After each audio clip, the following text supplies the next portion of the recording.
네, 여러분들 안녕하세요. 애널리스트 평경상입니다. 오늘의 주제는 이평선 정렬입니다. 저는 이 구간을 확정 직전 구간이다 이렇게 표현하고 싶습니다. 가장 첫 번째 그림은 바이낸스의 이평선 디폴트 값으로 7일선, 25일선, 그리고 99일선이 세팅되어 있고요. 핵심 지지선이 되는 것은 99일선이 됩니다.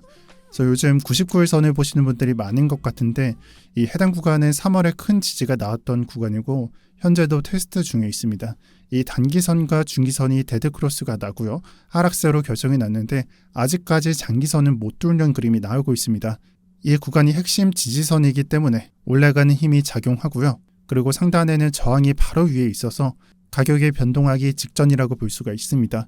그래서 쉽게 이해하기 위해서는 자주 보시는 볼린저 밴드 구간에서 수렴 구간과 비슷하다라고 이해하시는 게 편합니다. 그래서 확실히 수렴을 하고 있고 상승과 하락과 힘이 동시에 작용을 받고 있습니다. 그리고 이 그림에서 단기선이 내려가고 중기선이 내려가는 가격이 떡락을 해서 이 정도에 위치한다면 당연히 역배열 상태가 되는 거고 장기 하락화된다라고 보시면 됩니다. 우리가 수렴 구간에서 튀는 방향이 하락이 아닌 상방이라면 핵심 저항이 되는 것은 25일선을 봐주시면 됩니다. 현재 차트에 표시되어 있는 보라색 선을 봐주시면 되는 거고요. 지금 현재 가격이 27.7K부터 27.8K에 위치해 있습니다. 이게 얼마나 신뢰성을 갖고 있나 보기 위해서는 지난 과거 차트를 보시면 되는데요. 지지로 표현됐던 게 이전이고 저항으로서 표현된 게 이후입니다. 직전의 상태에서는 캔들도 지지로 표현됐었고 이평선도 지지로 표현이 되었습니다. 그 이후에 저항으로 표시가 되었던 부분은 캔들은 표시가 되지 않았어요. 캔들은 근거가 없고 이평선으로서 저항을 가져갔습니다. 그래서 이런 부분들로 인해서 근거는 생겼고 상방으로 틀 때는 25일선, 25MA를 봐주시면 됩니다. 그리고 빠르게 넘어가도록 하겠습니다. 주봉 상태를 보도록 할 텐데요.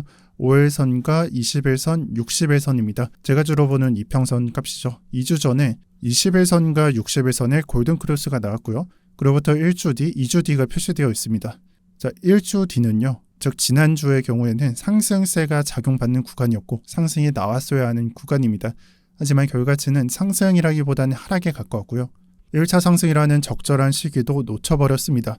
이 적정 시기라는 것은 20일선과 60일선의 데드크로스 직전, 그러니까 골든크로스 위에 있는 상태, 이 시기를 말을 하는 건데 저번 주도 그렇고요. 이번 주도 그렇고 아직 미정입니다. 그리고 분석상 20일선과 60일선 주봉이기 때문에 굉장히 긴 시간이 할애될 거예요. 최소 7월까지를 포함을 하는데 계속해서 반복드리지만 저는 이 구간은 크게 기대하고 있지는 않습니다.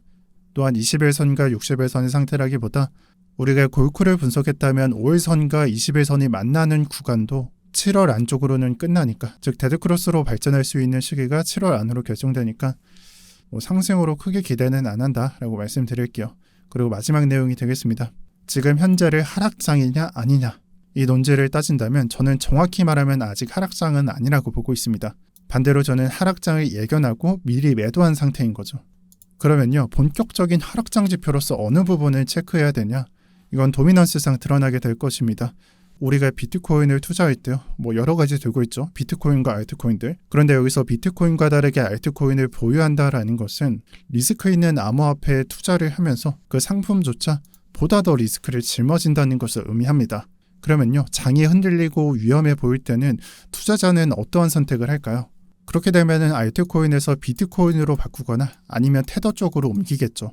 그래서 예전 같은 경우에는 이 비트코인으로 바꾸는 경향이 많았고 그리고 이후에 테더가 나오게 되면서 일부가 테더로 바꾸게 되었습니다. 이런 점 때문에 테더도 체크하는 사람이 많죠.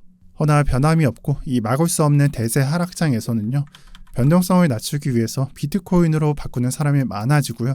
때문에 비트코인의 도미넌스가 올라가게 됩니다. 그런데 지금 현재 차트를 보게 되면요. 비트코인 도미넌스는 횡보 중입니다. 아직 하락장이 아니라는 거예요.